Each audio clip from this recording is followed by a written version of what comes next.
বাজারে গিয়ে না এই বড় বড় লঙ্কাগুলো দেখে খুব লঙ্কার চপ খেতে ইচ্ছে করলো, আর কিনে ফেললাম। 10 টাকায় 4টে হয়েছিল, যেহেতু বড় ছিল। তারপরে একটা আমাকে এমনিই দিয়ে দিয়েছিল, তো 5টা পেয়ে গেছিলাম।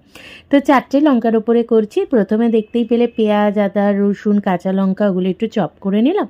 এবার সর্ষের তেলের মধ্যে জিরে ফোড়ন দিয়ে ওই পেঁয়াজের মশলাটা দিলাম, সাথে সেদ্ধ আলু, নুন, হলুদ, জিরে গুঁড়ো, ধনে গুঁড়ো, একটু গরম মশলার গুঁড়ো সব কিছু দিয়ে লাস্টে একটু টমেটো সস আর ধনেপাতা দিয়ে পুরটা বানিয়ে নিলাম।